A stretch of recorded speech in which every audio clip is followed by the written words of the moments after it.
Hi, you're listening to Recommendations for My Otaku Spouse, or Otafu Susume. I'm Jen. And I'm Wesley. So let's get started.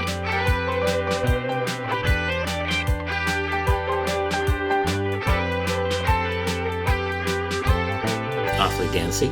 That was more singy. You can't see me moving around. I can. Okay. And you danced. Dance, dance, dance, and a dance, dance, dance. Exactly. Well, it's rather fitting for this episode, because we're talking about a show that has a lot of dancing in it. I suppose it does. Yes, it does, doesn't it? Yeah. Mm. Yeah.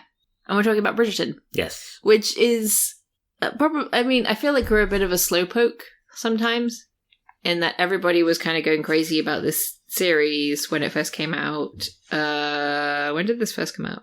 I don't know, but I do know that until you told me to watch it, I hadn't heard about it at all. Really?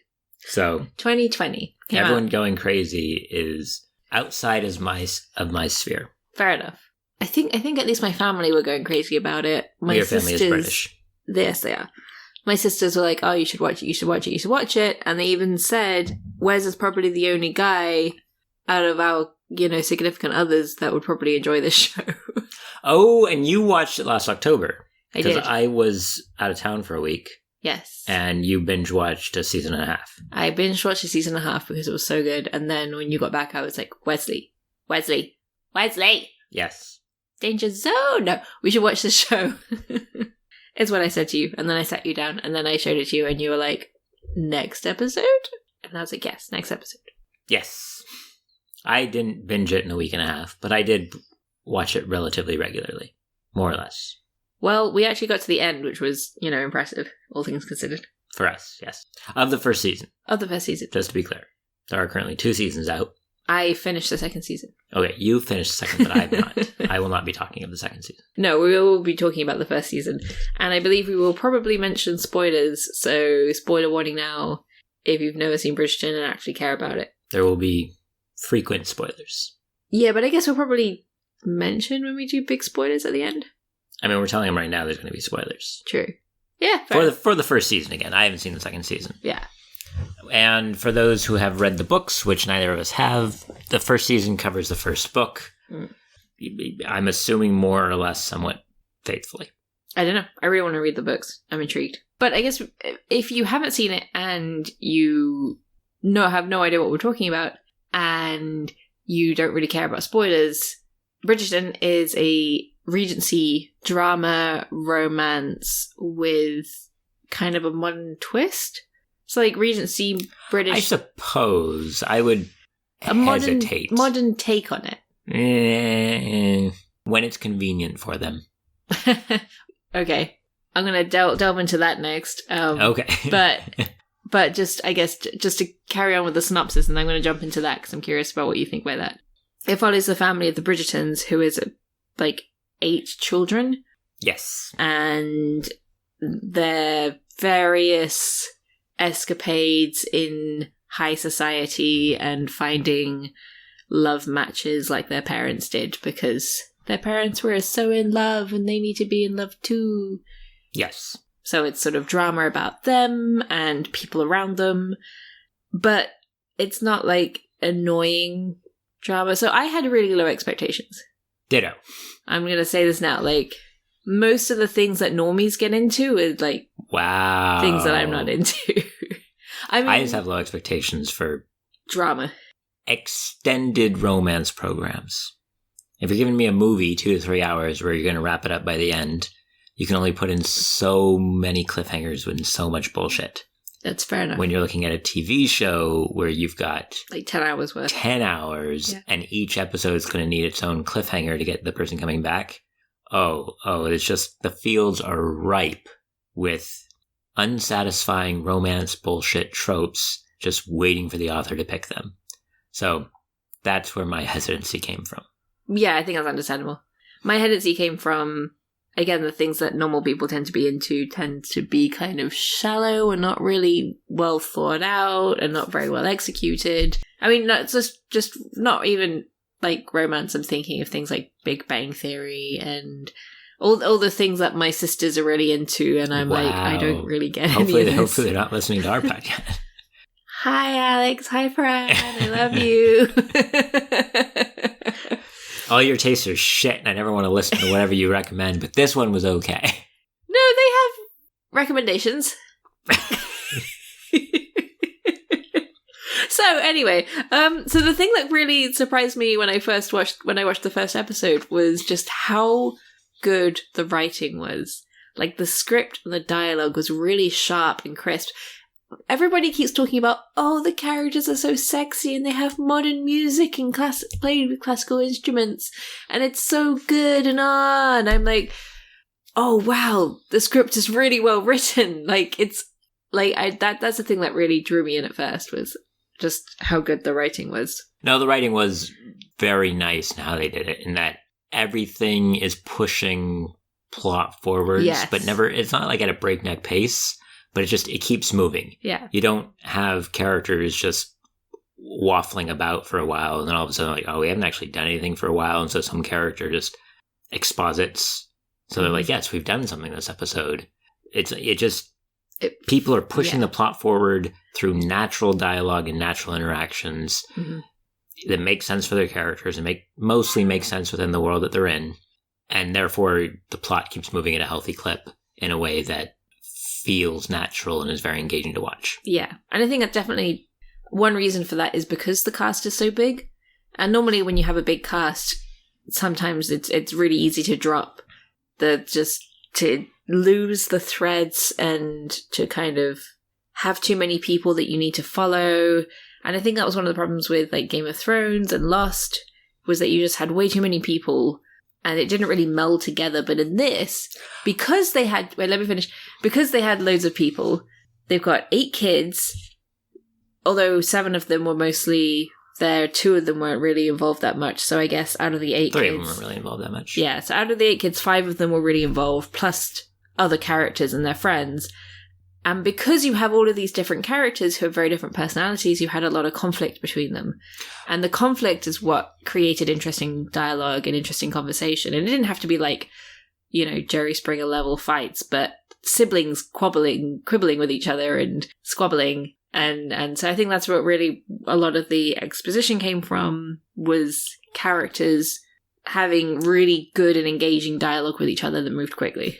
But what I think worked really well for it, to jump in, because you're comparing now, as you compare it to other shows like Game of Thrones, is that so you've got your 8 kids and you've got kind of their surrounding cast with each one that overlap in some ways. It's a very involved Venn diagram. Yeah. But season 1 of the show is Daphne's story. Daphne's story, yes. She is the 4th child of the Bridgertons. Yes. And she is the main character. And her love interest, Simon, is the second main character. And then you kind of get the tiers building. Yeah. So in like the secondary tier, you'd have Anthony and Eloise. In a third tier, you'd have Colin and Penelope. And although maybe the Marina. Maybe the second tier, because that was another storyline that was going on, was Colin. But Marina I'd still put them below in areas.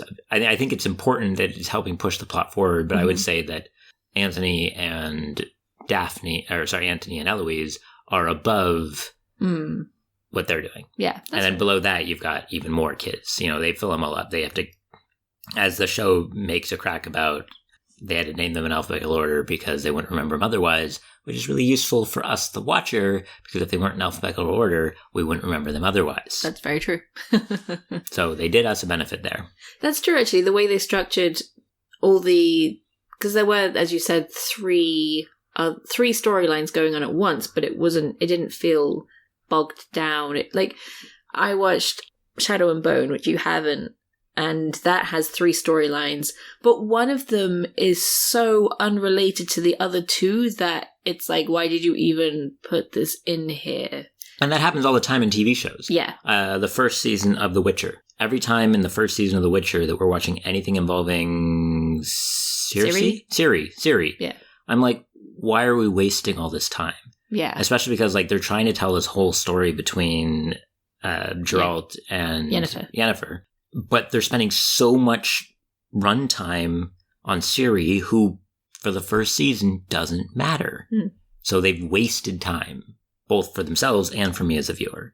And in something like Game of Thrones, I think you've got too many webs and you don't tier them. You're trying to put almost equal importance on so many things that the writers don't have a focus. And so you wind up with a scattershot approach, and there's not a thread that you can really grab onto as a viewer. Yeah, that this is the main storyline for this season, and then you have your subplots. Yes. And I think it would help because I think it worked very well here. Worked really well. Yes. Like at the end of the day, every episode, something's going to happen between Daphne and Simon. Mm-hmm. And that's your main story, and that's what's going on.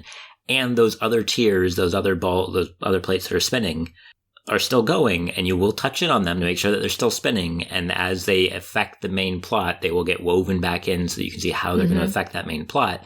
And then they're left to go off on their own for a little bit while you pick up the next one and weave it back into the main plot, focusing on Daphne and Simon the whole way. Yeah. So that was why it was really, really good and a lot better than what I was expecting. Now, that being said, although I did say they named the characters from A to H to make it easier, when we did sit down at the beginning of this to be like, what were these kids called again? There were a few I didn't know. All right. What are the kids' names? Anthony. It's really cute you say them with American accents. What? Carry on. Is it not? Oh, is it Anthony? Anthony, yeah. Is it Anthony like Shakespeare? Okay. Anthony. Shakespeare was British. Okay, but the character Anthony in Shakespeare is not British. He's Roman. Yeah, but I'm pretty sure they use British accents. Anyway, my cute little American. I know B isn't Bobathy, but it's going to be something ridiculously British. It's not Byron, although it should be. Who's B? Benedict. Very appropriate. Okay. I think Byron would be a better name for what he's doing in the story, but oh well. Because he's the artist? Yeah. C... I feel like I just said his name. You did. You just said his name. Oh my goodness. You just Colin. Said, yeah, there you Colin. go. Colin, I do. Okay, Colin. D, of course, is Colin. Daphne. E is Eloise. F... We're getting into the 3 that were not really very She didn't even show up until like episode 7. No. 8. Ooh. She's the one who's gone the whole time. No, 8 comes... No, you're right. F is the one who's gone at some school or something. I don't know. She just shows up randomly. And I said she... so it can't be my first one, which was Francois. That's very French anyway. Francesca? Yes. Is it Francesca? Yeah, it's Francesca. Okay. Nicely done. It was a random F name. G is the... I actually did George. No. Gregory. Yes. Okay. I had to think of a very British G name. And H is Hyacinth. Yes. I remember that one because it stood out to me. Yeah. I don't know why. It was just an H flower name. Actually, I think all the girls are named after flowers. Maybe? Or maybe Isn't Eloise a flower? Maybe I'm just bullshitting. Is a Francesca a flower? Is this some British thing? Anyway. Yeah, Eloise is a type of flower. Okay. Oh, a Rosa Eloise. Fair enough. So even easier to remember if you can actually get to it. So there we go. Yes. Okay. So I can get to the names eventually. I'm going to go with Byron over Benedict. Although eggs Benedict are delicious. I'm getting off the subject. It's kind of a flower called Francesca, apparently. Anyway. Not important. Not important. But no, so I do think that unlike some other shows, they did a good job at establishing what is the main story of the season, which I guess comes from the books. The main story of the first book is focused on Daphne's romance and just general entry into high society. And then bringing in the other stories as necessary and to continue with the flower theme, pruning the ones who are not. Now, I did mention that this kind of has a alternate take on history in that it is a period drama kind of akin to Jane Austen's works, Pride and Prejudice, Sense and Sensibility, but with kind of an alternate history where the king fell in love with a black woman, and so people of colour are a lot more present in high society, and so you have a wide range of diverse people in the cast, which I thought was really awesome. Yes. And then for some reason also modern music thrown in, because why not? So the modern music I picked up on in the first couple episodes because it had a very Westworld style thing. Yeah. Where you're kind of going, wait, I know this song. Why do I know this song? What's going on here? But after the first few episodes, I didn't notice it anymore. Really? Yeah. It came back now and again. It was only ever used on really important moments. I am highly out of touch with a lot of modern music. Yeah, that's fair enough. So it could easily have been a modern piece, and I just wasn't paying it. I didn't know it, and so it didn't catch my ear. But I feel like you probably would have known because you know what classical music is, and any time it wasn't a piece of classical music, you probably could have guessed that it was modern. Well, classical pieces and modern pieces are arranged very differently. But I don't know. I guess I just didn't find it as noticeable later in the season. Or I was used to it, which could be another thing, but... So you mentioned there was a thing about the alternate history take. Oh, no, you just said that you felt it had a more modern take. Yes. And that wasn't me. Like, the alternate history take, I would definitely mostly agree with. Not like a Sliders type thing where you're going to start seeing steamships or some garbage like that. They stay pretty firmly in the Regency era. Yeah. But because they stay firmly in the Regency era that I was disagreeing with your idea of a more modern take, not an alternate history take. I meant more of a modern approach to a Regency story. When applicable. When applicable. So what do you mean by that? Well, okay, so like, obviously you mentioned Jane Austen. Yeah. And if we go back in your reading of Jane Austen, they don't have just a chapter where they're ripping each other's clothes off in front of the servants all over their mansion for an entire episode or chapter. So that, I would agree, is a more modern take on it, in the fact that it's modern television for adults, and heavy air quotes there, so you gotta show tits at some point. Not to mention that it is probably from the bodice ripping genre of books.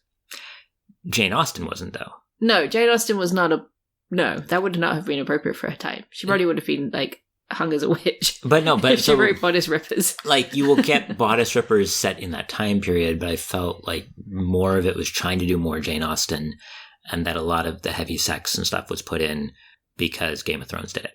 Right, yeah. So I think you're getting a lot of that because Game of Thrones did it. And not that they're trying to be Game of Thrones, but because that set an expectation for adult television. Yeah. This is adult television, we're going to show tits. Yeah, that's actually... It's just, that's the modern way of doing it. Actually, it's interesting because I know you haven't seen it, but season 2 had more guy bod than lady bod. I think season 1 actually had a lot of guy bod too, I guess. Yeah. The first way you're introduced to Anthony is his bare ass thrusting against a tree, so... Yeah, but I feel like that it was definitely more egregious? Is that the word? Egregious? I can't say words. What's the word? Egregious. Egregious. Haha, I said it right. Yeah, it's a lot more egregious in the second season, where it's like Anthony falls into a pond and he comes out and his shirt's wet and it's see-through and it's cleaning to his body, and it's like, that's kind of... You can see what you're doing, whereas it's a lot more subtle. Hopefully you can see it. It's a television program. But it's a lot more subtle in season 1, I thought. I wouldn't say that. No. The go-to method for one character to talk about his feelings is to go take his shirt off and get sweaty. Yeah, but I mean, he's boxing, so that made sense for the setting and the scene, rather than, oops, I fell over. Oops, I suppose, again. But they wasted no opportunity for characters to get their kid off in season 1. No, fair enough. Maybe I just didn't notice as much because I was just so overwhelmed by the amazing writing. But there were buts, yes. Yes, but I guess what I'm saying about they used modernity to their favor when it suited them beyond just the filming of it and the sex. Yeah. Is there are times when they forget the rules of the period that they're in because the plot demands they forget the rules. Like there's a huge issue halfway through this season that they could have shut down in an instant, no problem. But they need that to be a huge issue so that you can get the second half of the season. We already said there's going to be spoilers. Okay, spoilers. Okay, go. Daphne and Simon are on the outs. She is currently being courted by the Prince of Prussia, Ferdinand. I think that's his name. I remember his name. There we go. Prince Ferdinand of Russia. And Prussia. Sorry, yes, it is obviously Prussia, not Russia. Very different. Quite. Indeed. And while at a party, she storms off into the gardens after Simon because he's been ignoring her and she's upset about it. No, she goes into the garden to get fresh air because she doesn't know if she really wants to marry the prince, and then he follows her out. Yes, and then they have a whole issue. They have a whole fight. that ends up with them making out. And she's like, oh my God, I can't do this. What the hell's Guy when you talk? Because he's still refusing to talk to her. So she storms off again into a different garden. No, she goes into a different gardens. They storm off into the gardens. She goes off into a different gardens, which is where Asshole shows up. No, because first Asshole shows up. Oh, that's at the start. That's the start. This is the whole thing.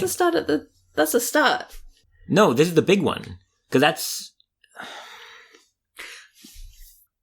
I might need to cut this one out. No, it's okay.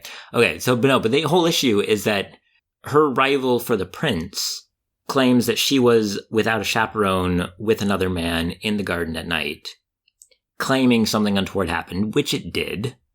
But from my perspective, the whole thing is stupid because her brother shows... Oh, you're right. That is the first one. This is the second one. Because her brother shows up, Anthony, decks the Duke, grabs her, and leaves.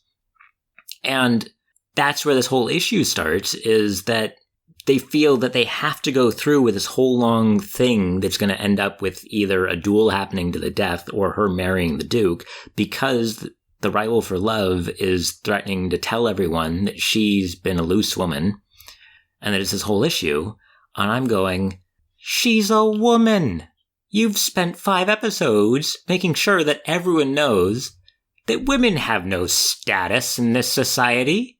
The word of a woman is nothing. You have a Duke and you have Anthony, your older brother. So they could just who say are established friends. Happened. Yeah. They all left the party. You can just say, she's wrong. My brother and I went outside with the Duke to talk to him to explain the fact that we have canceled that relationship and I am now being courted by the prince. Nothing happened. Everything's fine. And especially because the floozy is trying to say, oh, and because she was being so loose in the gardens, that's why, we'll see what happens in 9 months. And you know that nothing's going to happen. Well, okay, Daphne doesn't know, which is a whole other issue that we'll get to later.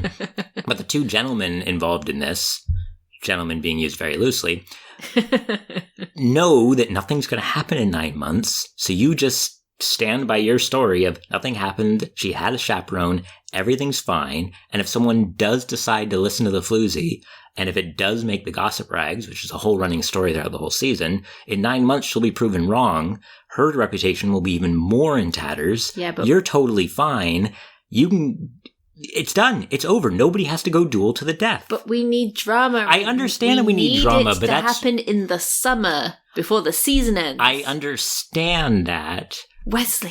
Geez. But that's why I'm saying that sometimes they forget the rules that they've spent 6 episodes establishing that a woman's word means nothing. She's a woman. Well, I think also she is arm candy. She's meant to be seen, not heard. A woman's word doesn't matter in men's society, but women gossip among themselves, and that's why you wait the 9 months, because she's already played her hand too far, and she says that she's pregnant, and therefore, so you go through 9 months saying nothing's happened, and the women are going, ooh, blah, blah, blah, blah, blah, blah, and in 9 months, oh, whoops, no baby's shown up. Yeah, but that entire rival family is trash, and by this point, you've married a prince, and you are a princess, and you have all the social status you need. Well, if she had told everybody that Daphne was in the garden unchaperoned, it could have ruined her reputation not only with the prince, but with any other prospective suitor, which is exactly what happened with the other character when everyone found out that she was pregnant, and it ruined the reputation of the entire family. She was actually pregnant. She was, and it ruined the reputation of the entire family. Even if Daphne she had no man willing to speak on her behalf. Yeah. Not only is it a man willing to speak on her behalf, it's a viscount. They've spent the whole show telling us the importance of his role as the new Viscount Bridgerton and what that entails, and that's why he can't do what he wants. That is what's holding Anthony in place. And when I put him in that second-tier character list, is because the sudden importance of the role thrust upon him by the death of his father and having to now be a Viscount in high society while caring for this large family and ensuring that they are properly set within that same high society, that pressure is what drives him as a character. Anthony's a great character. I really love Anthony as a character. I really had a lot of fun with him during the season. Oh, we should watch season 2 then. He's the main love interest. Okay. I don't know. I just felt that I get why they do it for the story, but that's why I'm saying that they are they establish all the rules of the Regency era and then just decide, but we're not going to follow it right now because we need drama. Yeah. Which is understandable, but that's what led to my initial statement during this episode that they pick and choose. Yeah, that's fair enough. So you mentioned that the second season is about Anthony in the middle of my mini rant there. Yes. Mini rant that was like half an hour long. Shush you. That kind of would then get me to one of the parts that I thought was somewhat weaker this season. And that I feel that kind of what I was saying about Ciri and The Witcher earlier, I feel they spent a lot of time on Benedict in this season. Yeah. And I think that they did that to have him act as a confidant to Eloise, yeah. Which is important, but they spent a lot of time on him and he wasn't that important. I think I really liked him as a character. I think he was good I think with the story that they gave me, he was good as a character, and I really liked how you saw him interact with Eloise while knowing that he actually is on a very parallel path to her, even if she doesn't see it. Well, I think she sees it, and she even points out like he can literally do anything he wants. He can go to art school because he's a man. And I think that was his importance as a character, was to kind of show how easy it was for him, even though it wasn't exactly something he was really pushing for. I think it was also to kind of help create a base for him for later series. Yeah. Which I really hope they actually get around to. In that case, I think Colin got kind of shafted. Colin has no character beyond how other characters use him, which I felt kind of bad for. Now but again, if each season is focusing on a character like they have in the past, which I think is good in the past, like they did for season 1. Let's not get too far up my own ass here. I could see that, and that you have to balance them, but in a way, then I feel that you're going to build too much of Benedict in this way, if you don't make him the star soon. But you have to do Anthony first, because you've already pushed him up almost to that level. And I feel like you almost have to do Eloise, because she's at that point now where Daphne was at the beginning of season 1. She's at the age to make her debut in society. And I feel with the way her story's going, you can't have her make her debut in the background of someone else's story. I feel like it wouldn't work as well. So even if you kind of start the debut in season 2, which I haven't seen while Anthony's doing Anthony stuff, you almost then have to focus on her for season 3. And therefore you'd be pushing Benedict all the way to season 4. But you still have Colin. Colin's on a round the world tour, but he's going to come back from that. Like they gave Colin absolutely nothing to do except for to be interacted with in season 1. You know nothing about Colin, and then they essentially wrote him out of the story at the end of season 1 to come back whenever they need him. So Colin's out, so you can get rid of him, which is fine. The 2 young kids, Hyacinth and Gregory, are too young to care about, so they're gone. Francesca, we see him for one scene and she's gone. So there's a lot that you can get rid of, but I almost feel like they're building too much of Benedict to not make him a main character. But I don't want 2 main characters in one season from the family. Yeah. I don't know who season 3 is going to be focusing on. I have no idea. I think people have suspected, but we'll see. I guess you need to see season 2 to see how that all works out. I actually feel like, I don't know. I feel like the TV series are doing it in a different order from the books. Oh yeah, maybe. That's fine. I don't. Or maybe they aren't, and I just need to actually read the books. I'm torn on books. Don't tell books. Shush. Because for something like this, I feel that using the books as your basis is good, because it's going to give you a strong foundation to build off, but then you need to realize you're adapting, and so you need to make that adaptation. Yeah. But without writing yourself into a corner where you can't then use material from the books because you've changed too much. Yes, get the Game of Thrones tactics. Yes. But on the other hand, I think that you also need to know when to rein it in. Yeah. Because things like The Hobbit went too far. There wasn't a movie of The Hobbit. It's trash. There were 4. No, there was no movie of The Hobbit. That doesn't exist. It's trash. That's not a thing. Okay, fair enough. So, I don't want to say forget the books. I think that you can do it out of order of the books, but I think you should still make sure that you're using the books as that framework. Because if you have a framework and it's not, riddled with termites, stick to it. There's no need to build a new one. I think that's probably why we're seeing a lot more series that are based on books. Probably starting with Lord of the Rings, and then with the double success of Game of Thrones. And that people are realizing, we already have entire materials that have a story set out for us. We can just use that and turn it into things that will make money. He If I'm being slightly cynical. I agree. No, I completely agree. I think people need to explore why something like this, or why Lord of the Rings works, or why the earlier seasons of Game of Thrones worked. And also make sure that you at the same time fully understand why The Hobbit, why The Witcher, why the later seasons of Game of Thrones did not work. Yeah. I mean, we all know that that's one issue Henry Cavill had with The Witcher, and why he ended up leaving was because he wanted to have the show more faithful to the books. And they wanted a TV show. Yeah. Yeah. And I think you're really shooting yourself in the foot when you try to please everybody, because when you try to please everyone, you please nobody. But if you try to please just a few people, and you try to make something that you yourself would really like, then you make something that a lot of people like, because they might not realize that that's the kind of thing that they'd be into until they actually see it. I think a lot of time also people respect or recognize passion. Yeah, that too. Like Arcane, you can tell is a passion project. Yeah. I think they did a really good job with it. And they did an amazing job. Yeah. And the last season of Game of Thrones was they were in a rush to go off and make a Star Wars movie. Yeah. And it was trash. And then they were fired from the Star Wars job. Yeah. Less said about Star Wars, the better. But, so back to this. So I'm worried about Benedict, because I feel like they're almost putting too much of him on the screen. Now, and like you're sitting here smirking at me, so maybe something happens in season 2 that will change things, but... I don't remember what happens to him in season 2. Fair enough. I guess I'll have to rewatch it. What a pity. What a pity. I do know that someone else who recommended this season to us, Gabe, liked season 2 more than season 1, but that's because he found the characters more attractive in season 2 compared to season 1. Fair enough. Calling you out, Gabe.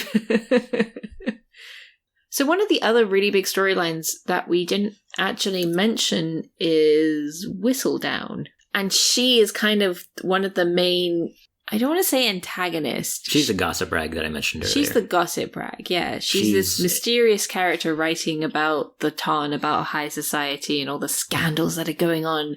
But she's voiced by... Mary Poppins. Mary Poppins. Which is fantastic. Angela Lansbury? No. No, that was Miss Potts. That was Miss Potts. Julie Andrews. Julie Andrews. Oh, God, I'm sorry.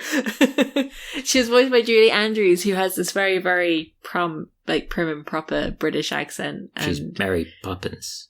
She's practically perfect. I know, I just loved her as a character as well, because she was one of the driving forces behind that very sharp dialogue and very witty writing. Yeah, they usually will use her to introduce an episode, which I think is very well. Yeah, kind of give you your And if you need a little bit of a spur midway through to really drive home someone being a dumb shit, yeah, she jumps back in. Yeah. Which I think works pretty well. Because she the way she writes, and therefore the way it's delivered, she has a very sharp tongue. And you kind of get two characters like that between her and Lady Danbury. Yeah. But in very different ways. I thought it was Lady Danbury for a long time. Because you do get... Yeah. Lady Danbury is also very sure of herself and very sure of what needs to be done. And she's going to do it. Mm. But you see her on screen doing it, whereas with Lady Whistledown, you just get the voice. Mm-hmm. I really enjoyed Lady Whistledown throughout the entire season. They reveal who she is at the end of the first season. I didn't like that at all. Yeah, why not? I did not like the reveal.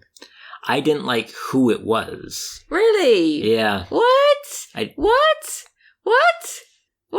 I thought it was great. I was like, oh, shit, no, oh my goodness. No, because, so we're deep into spoilers here, so if people are still listening, spoiler, but I think by revealing who it is, so I have a lot of problems with... You have a lot of problems, yes. Yes.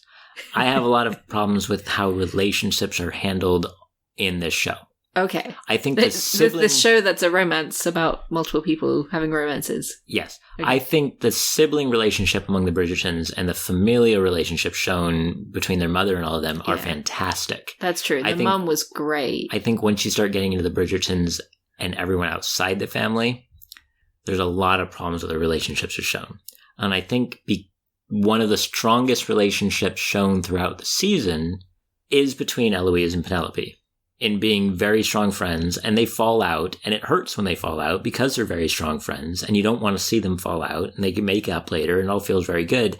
And so in revealing Penelope to be Lady Whistledown, I feel that Eloise is getting shafted. Because now it feels like the whole time Penelope is just laughing behind her hand at her. Every conversation they ever had that season or have in future seasons about Lady Whistledown, Penelope is lying to her the whole time. And so it's going to just irrevocably taint how I view that relationship for the rest of the show.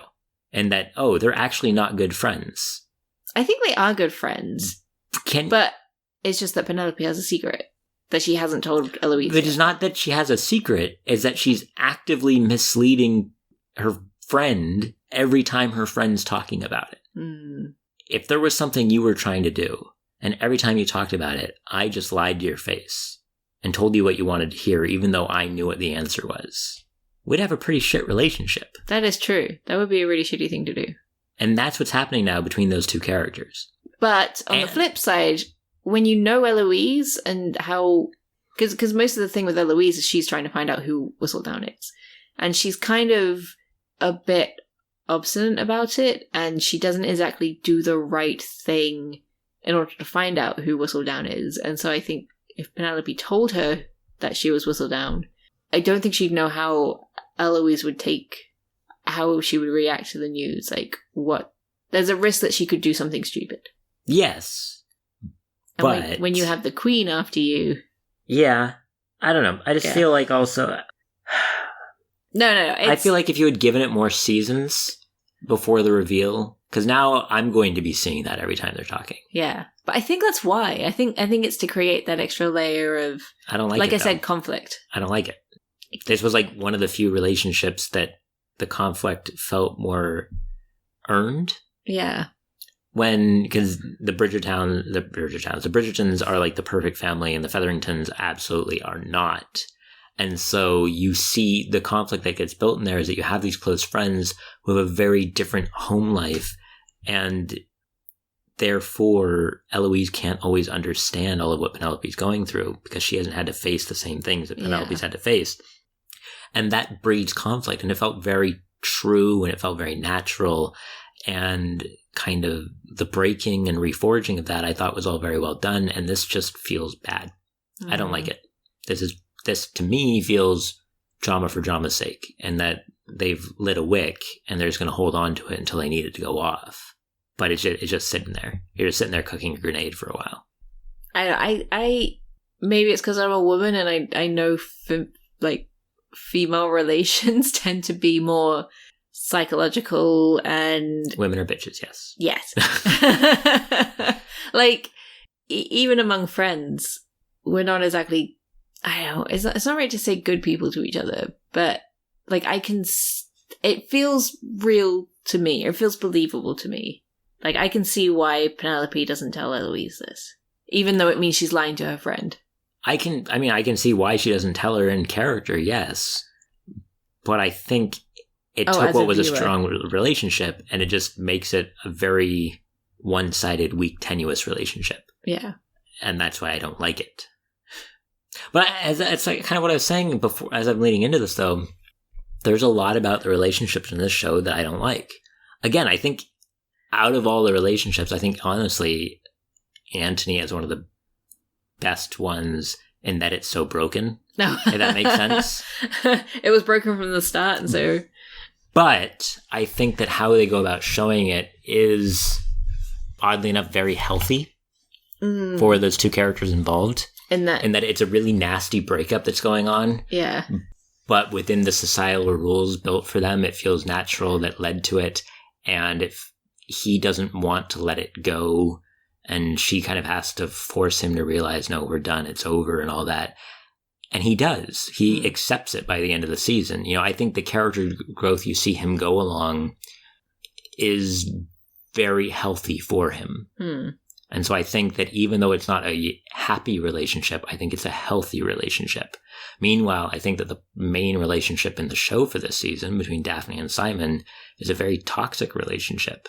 Despite being the big romance in your romance show, I think it's just...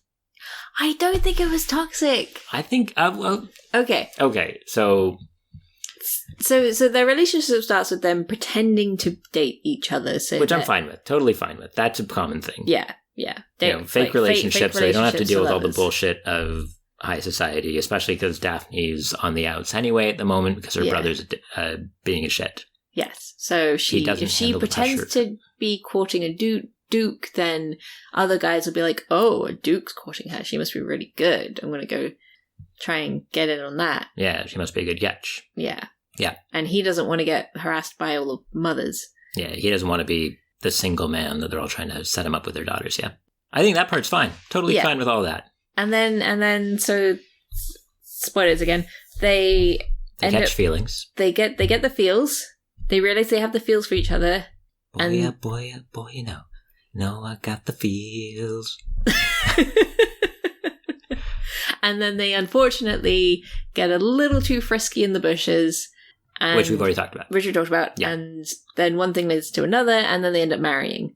And now they're married, and yay, everything's healthy and happy, right? No, God, no, Jesus. No, so here's my issue, is that, number one, the two just need to talk to each other. A little bit. Okay. Some nice conversation would be good. I can see how it came out that... Okay, so I'm going to talk about our relationship for a second. Uh-oh. We went for 2 years thinking that the other person didn't like brown mushrooms. Was it brown mushrooms? Yeah. Yeah, we didn't... So whenever we went to the supermarket, we would only buy white mushrooms, thinking that the other person didn't like brown mushrooms.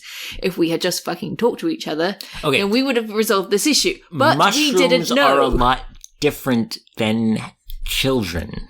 Or the process that creates children, but still. No, but so here's... that's not even... So, no, because... Part of it is Daphne's mother's fault for not bothering to teach your child what they might need to know. Yeah, okay. Because she's a woman in Regency era.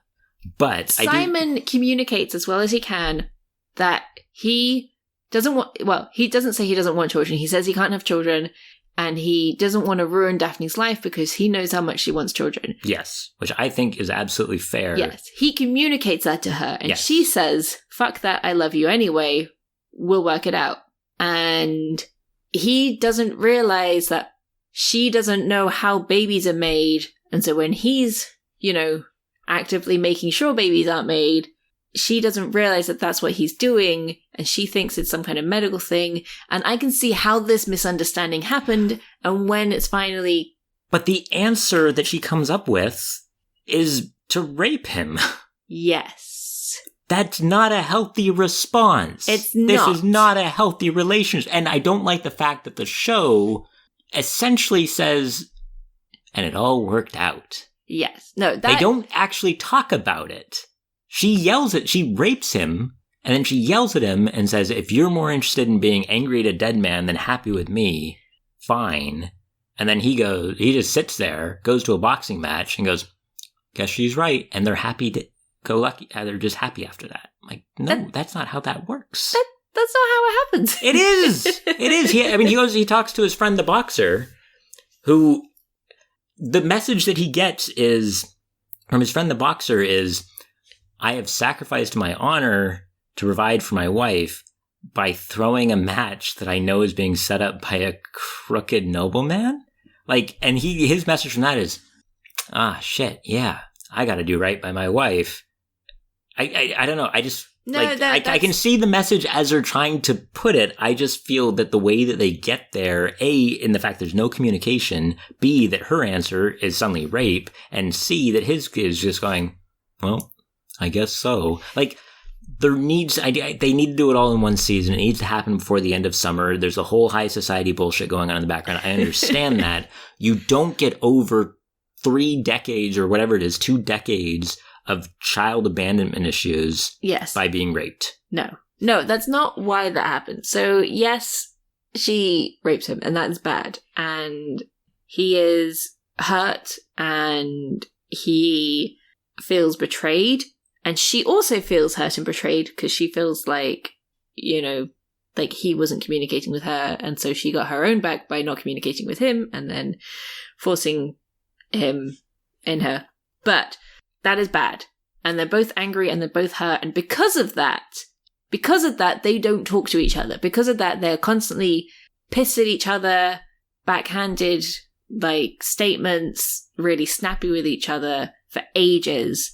And it gets to the point where Daphne, you know, actually finds out why he is like that, why he doesn't want children, why he feels like he doesn't want to turn into his dad, who was an abusive asshole. And because of that, she realizes where he's coming from.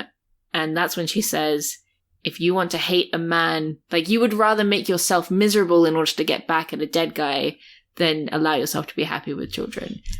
And then she says, you know, I'm tired of being angry. I love you. If you don't want to be happy, then fine.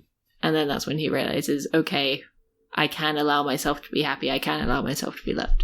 And then they resolve it. But because of the rape, they go, that's kind of what creates a lot of the tension in the second half of the second season, is that first season. First season. The second half of the first season is that they feel betrayed by each other and hurt by each other. And they're just, that bit is really toxic. And then they're able to work through it and work it out by the end. I just wish they would have spent more time on the resolution. Yeah. Like, if you're going to spend that much time on the toxicity, you need to spend more time on the resolution. It's an issue that I commonly have with shoujo manga, to tie this back to us being otaku. An issue that I commonly have with shoujo manga is that they end as a relationship starts. Yes, that's annoying. You never actually see the relationship that the manga is about. Things have changed recently, but yeah, they have somewhat, like, but a lot of classical, or not even classical, just Kimi no Toroke, yeah, those Skippy, Inuyasha, whatever. Skippy. I don't think Skippy they even get together. They're still. I think it's still going. But no, so I think when you look at a shoujo that I more enjoy, mm-hmm. you know, even something like Kaicho and Maid-sama.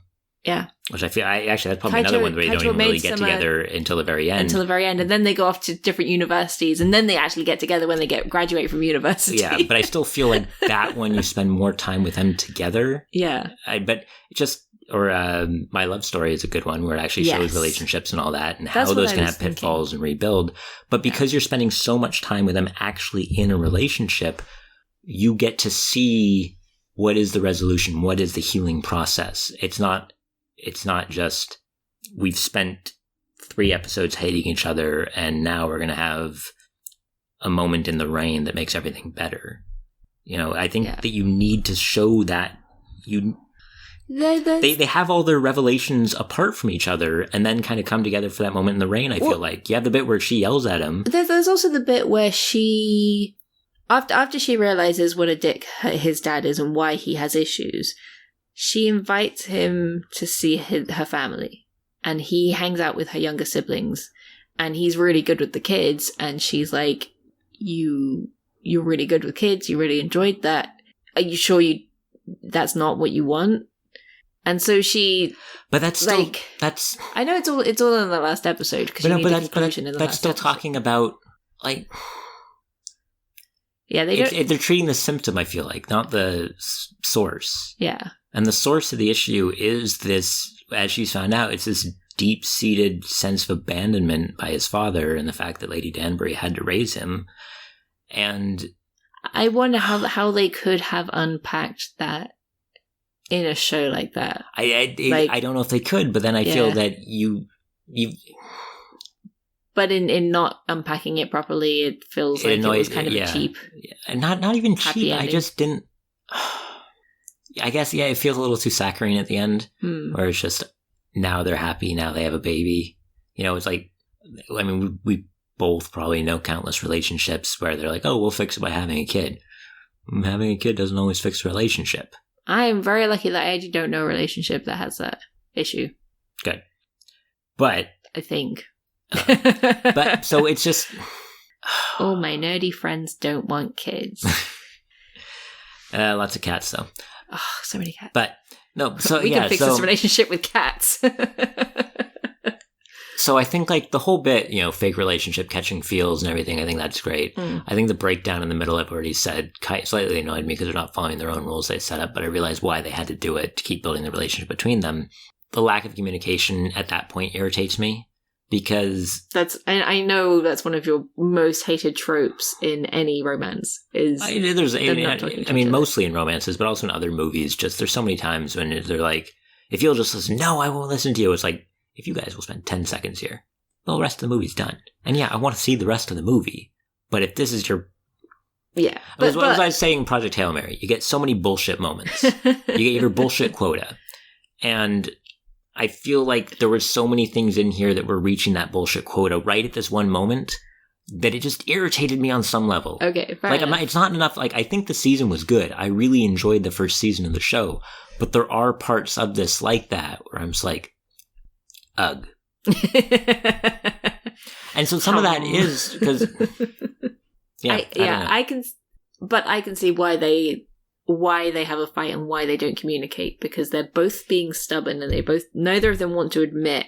And well, she's ignorant about a lot of it. Yes, which isn't her fault. No, ignorance usually isn't someone's fault unless it's willing ignorance, which is just dumb. So that largely goes on her mum.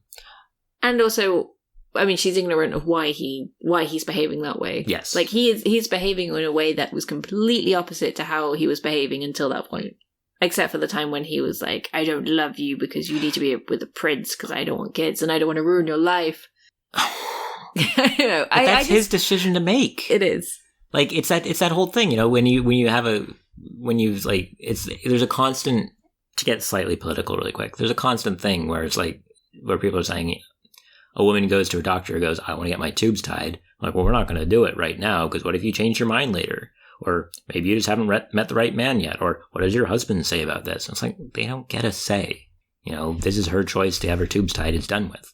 They didn't have that in this time period, but he's decided, I don't want kids. And yes, maybe with some therapy and talking about it, he would decide, I do want kids. The bastard's dead and he can't control my life anymore. But her raping him is not the therapy he needs. No.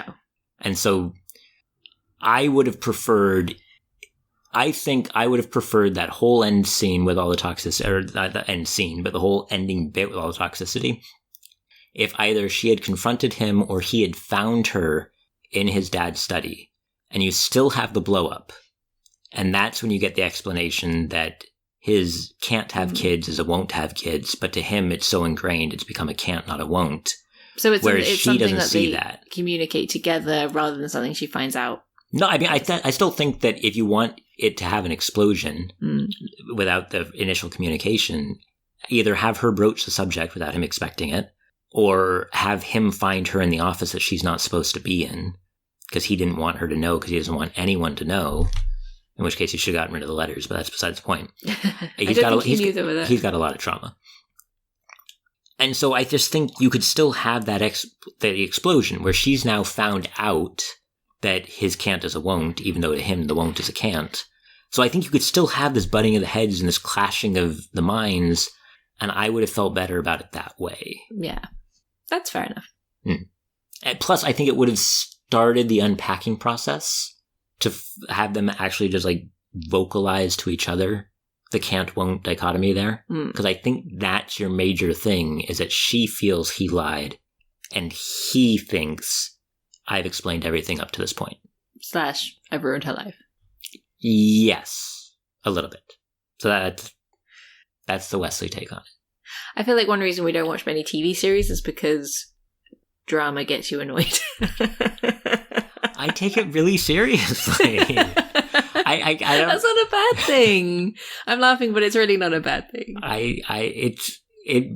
Well, part of the reason why it took us so long to watch this show, as I said, we started this back in November, December, maybe, and we didn't finish it till March. Yeah. So 10 episodes in 4 months. Part of the reason is because I didn't want to watch multiple episodes in a run. I was not going to binge watch this show. I don't think I could binge watch this show. Not because it's bad, but because it's just how I react to these types of shows. Yeah. Yeah, I understand that. You need time to like process what's happened, and it's like, Yeah. I watch shows like this very empathetically. Yeah. Which is the complete opposite of how I watch an action show or anything. I think that's why neither of us can really stand cringe humor, is because we're too empathetic and we're like, oh no. Oh no, I hate it. I don't like prank shows either. Oh no, I hate them. Yep, they're the worst. Except for Japanese prank shows because they're really, really cute. I like monitoring, but that's largely because it's usually... It's slapstick. It's slapstick or saccharine. Yeah, but usually it's slapstick. And it's a lot easier to do slapstick. It's a lot easier for me to take slapstick humor because, again, that's more action-y than dramatic. Yeah, that's understandable. Yeah, because you're not hurting anyone's feelings. You're just throwing them in a pit. Yeah. And laughing at them. Yeah. Just for some context, the Japanese prank shows normally involve maybe getting someone on a stage and being like, you're going to be on this show called First Take where you sing a song, and then halfway through the song they open a trap door and the person falls down and they go, ha ha ha, we weren't First Take, we're monitoring. Yeah. And then the person goes, ah, damn it. Or they convince a guy to go swimming, but they've given him trunks that dissolve. That was really bad. Like, I felt bad for him. Anyway. And then they give him another pair, and then that dissolves. Again. Yeah. It's like, you asshole. We're the worst and we're getting off subject. But yeah, so I think my final take on the show. Yeah. I thoroughly enjoyed it. Oh, okay, yeah. This is part of my final take. I thoroughly enjoyed the show. As a butt. There were a lot of butts in the show. Just like asses galore. At least one an episode. I mean, you had literal asses. You had characters making an ass of themselves. There was probably a donkey when they were out in the countryside. Just asses everywhere. But no, so thoroughly enjoyed the show. Highly recommend people go watch it if I haven't spoiled everything for you already. I think we have. I'm interested in watching season 2. Hmm. And I already know this is the case, so I'm glad for it. I don't want Daphne and the Duke to show up in season 2. Their story is done. They are now demoted. They shouldn't even be like B tier. They should be Hyacinth tier. Ouch. Like they should become one of the orbiters that you see occasionally, because you can't just get rid of them entirely, I guess. They're part of the family still. But they are no longer the driving force. Her romance is done. She's out. The only time Daphne should come back to play any sort of role is when you get to the Eloise season, because when Eloise makes her debut, she's going to be compared to Daphne all the time. And I think you're going to want a little bit of support there from the sister who's already gone and made it. I think you got some of that good in the first season before Eloise is kind of doing a pseudo debut at one of the balls. But I do think she should come back a little bit then to play off that dichotomy, because I think that worked really well in the first season. And I think swapping the roles where now Eloise has the more important role would be really good to see that again. But again, she shouldn't play a major character again. She's out. Done. That's my review. Awesome. I think it might take us even longer to watch the next season. Excellent. Just because I feel like I actually had to stop watching the second season between episodes because there was just... the drama. There was drama and there's way more cringe in the second one, and I'm like, no. I'm going to put myself through it again. But hopefully season 3 will come out at some point. They haven't announced it while we were recording this, have they? I don't know.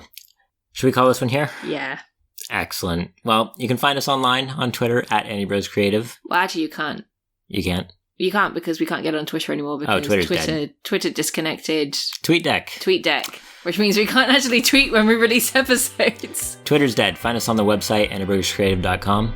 Or on the website at AnnieBrosCreative.com.